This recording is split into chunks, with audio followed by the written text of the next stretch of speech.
If you've ever wondered why generally messages about eating healthier fall on deaf ears, it's not so much that the messages fall on deaf ears. I mean, believe me, most Americans would eat more meat if they could.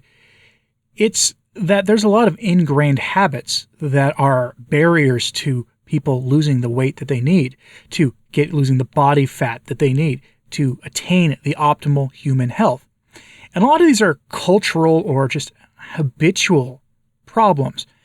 And one of the problems, if you look at the history of the industrial food sector in the United States, is that over the course of the last century especially, Americans and after Americans, Westerners became more accustomed to convenience foods. And there's nothing more convenient than fast food. How many of you have childhood memories involving McDonald's or Burger King or Taco Bell or any of those places? Most Americans do. Fast food occupies a huge place, not just in the American landscape, not just in the American waistline, but in the cultural consciousness of the American people and in the broader Western world. About a decade ago, I traveled to Australia, and there were several of the most iconic American fast food places there, but there were also several chains that were local to Australia that I'd never heard of, and I tried them and I enjoyed them at the time because I didn't know better.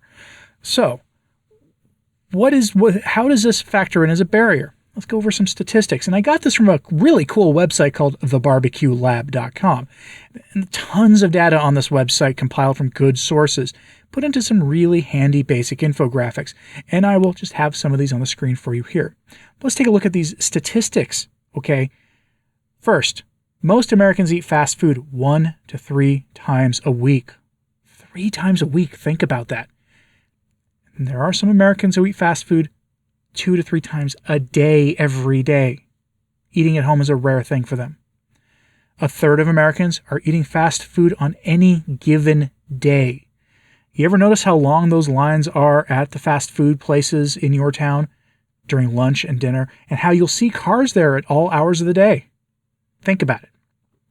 People aged 20 to 39 years old eat the most fast food on a given day. These are when they are at their most metabolically healthy. These are typically the people who are the most metabolically healthy. They're at that prime age of their life. And a third of them are eating some of the worst food possible, destroying their metabolism so that by the time they hit their 40s, they're trying to correct things. And that's when things get hard, is when you're in your 40s. On average, men consume more fast food than women. That's not surprising to anybody. In fact, if you know someone who's eating fast food more than 3 times a week, chances are it's probably a man. 83% of American families eat at fast food restaurants at least once a week. That means small children.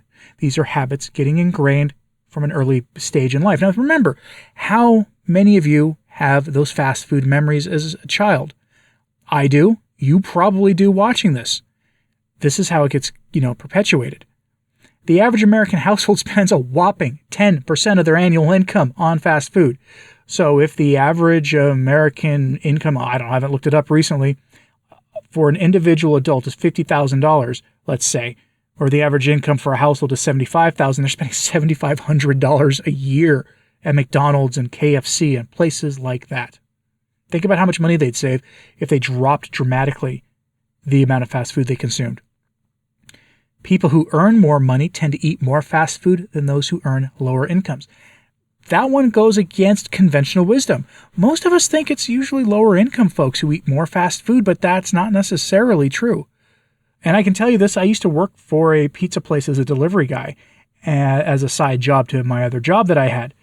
And often enough, I delivered to the lower income parts of town pretty frequently, and they were often better tippers actually than the upper income parts, but it was always the upper middle class. And even in some cases, like the lower ends of the upper class in the community that I worked in, who were ordering the pizzas and were our most frequent customers. The regular customers that I could recognize and almost knew by name were people in the nicer parts of town. Sometimes I didn't even have to plug their address in to get to their house, but I did it anyway simply because the system was automated and they tracked you. But otherwise, I knew who these people were and where they lived, and they were always in the nicer places. Now, lunchtime is the most popular time to eat fast food. I mean, that's logical. You knew that. That's the middle of the day. So you're hitting that calorie carb bomb right in the middle of your workday, and you're getting sluggish afterwards. How does that happen? Why does that happen? Well, because people have a lunch break. They need something fast and filling and that caffeine boost because they always serve a soft drink or have coffee available. So that's when people hit these places. That's not that surprising. Depressingly, 34%, that's 1 in 3 children eat fast food on any given day. Regular consumption of fast food increases your risks for obesity, heart disease, type 2 diabetes, and depression. We know this. If you've fallen off the wagon of the carnivore diet, let's say you found it hard, you had an emotional breakdown, you engaged in some of that emotional eating, and you ate fast food for a few days, and suddenly you're really depressed, cut the fast food out as you get back on the horse. That by itself may spare you some depression, although depression can also be a sign that you're going through sugar withdrawals. That's a subject for another video, though. Regular fast food consumption increases 2% every year. Every year, 2% more fast food is consumed. Think about it. And of course, McDonald's is still the most popular chain of them all in the country, and that doesn't surprise anybody.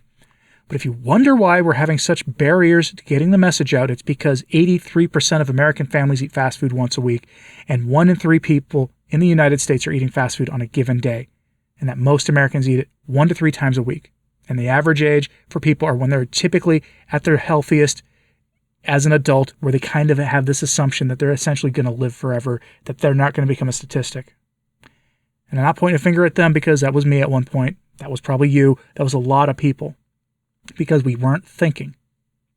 So when you adopt a carbohydrate restricting diet of some kind, whether it's a just low carb or you've gone keto or ketovore or full-on carnivore all the way down to the so-called lion diet where you're eating nothing but muscle meat and salt and maybe a little bit of organs, you've at least started thinking about what you're doing. That's a good thing. But how do you get through to people who have, for whatever reason, fully embraced the convenience life? And this says nothing about when they're eating at home, if they're eating out of boxes and out of microwavable things for the freezer. And it says nothing also about non-fast food, like the fast casual restaurants, your Chili's and those kind of places. Let me know what you think of these statistics in the comments, please. Like and subscribe if you haven't. It really does help. Sharing this on social media helps a lot too. I'm Anthony Stine, the Practical Carnivore. Thanks for tuning in.